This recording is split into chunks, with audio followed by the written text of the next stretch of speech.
In this game, Tal's opponent was another ex-world champion, Boris Spassky. This game was played in Montreal in 1979, and we have a typical position with hanging pawns. Black has the hanging pawns on d5 and c5, and in positions when playing against these hanging pawns, you must always take care that not one of these pawns does not advance opening lines quickly. And this is exactly what Tal did here. He played d4, opening, among other things, the diagonal for the bishop. After e takes d4, also note that the e file now has opened. So this is always a quick line opener if this d pawn, the hanging d pawn, advances. White took, black captured back, and now, like it or not, white should have taken on a d4 with a knight, with a very complicated, difficult positions, with lots of pieces, lots of lines, lots of diagonals, so very difficult to assess, but this is definitely what Spassky should have played. Instead, he went queen a5, and the queen definitely does not belong here. This is not where the action takes place.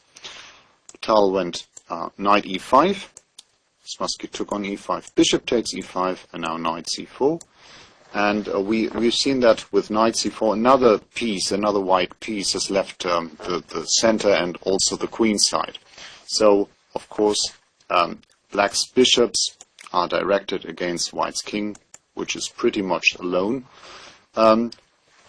We want to sacrifice on h2. How did Tal prepare this here? How would you continue as Tal?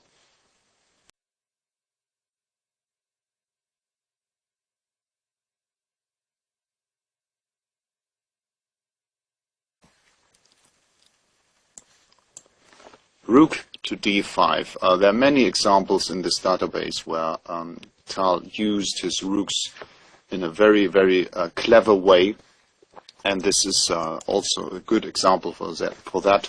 Rook d5 prepares the rook shift over to the king's side on the 5th rank. And one might also call it a double attack, because this rook attacks the white queen on a5 and also threatens to go to h5 to g5 after, of course, this sacrifice on h2, which is inevitable in this position. Next move will be bishop h2, check. So, rook d5, very good.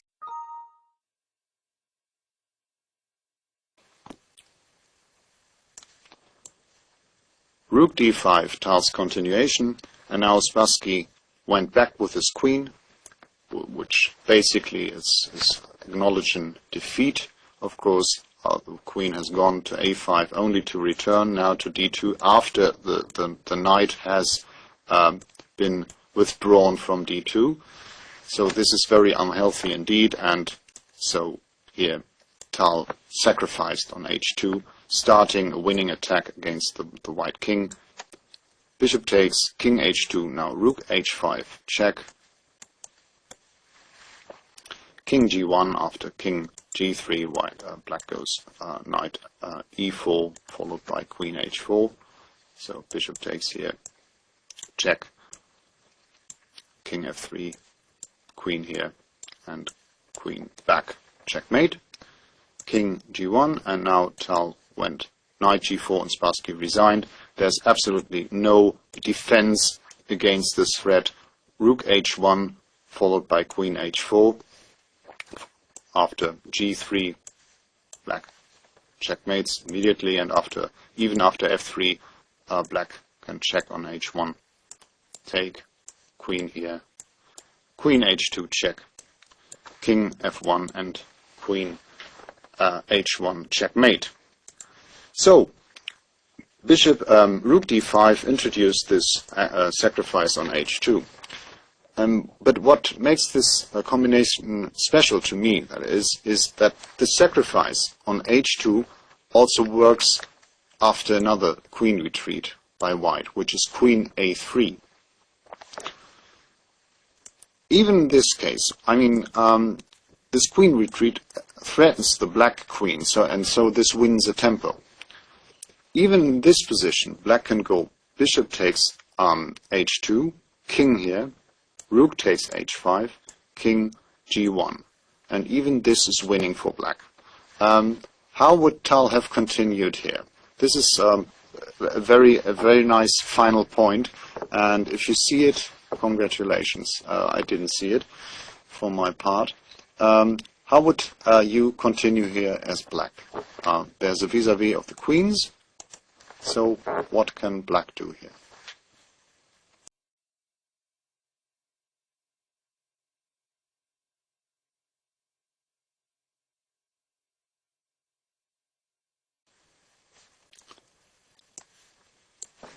Bishop takes g2, and this is the reason why I selected this example, because I like this position very much.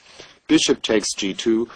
Black just doesn't bother to move his queen. He hasn't got the time, but simply sacrifices his second bishop against the white king, and this wins. And we will see why soon.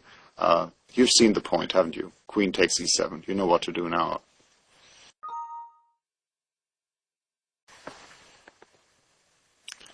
Bishop takes g2. This makes it very special for me, this game, this combination, this position. The point is, if black now captures on g2, his king is completely naked, and black has queen e6 with a decisive attack. Queen here is threatened, queen g4, and there's nothing white can do against this. So this is absolutely hopeless. But the real point is revealed if, after bishop takes g2, white captures queens, exchanges queens, captures the queen. What can black do here now? And the point is bishop f3, and this is incredible. I like this position very much. Bishop f3, and black simply threatens rook h2, h1 checkmate. And white, what is he up? He's a rook, minor piece, and a queen up. And he has got no defense against this. Note, of course, that this knight f6 is protecting the rook on e8.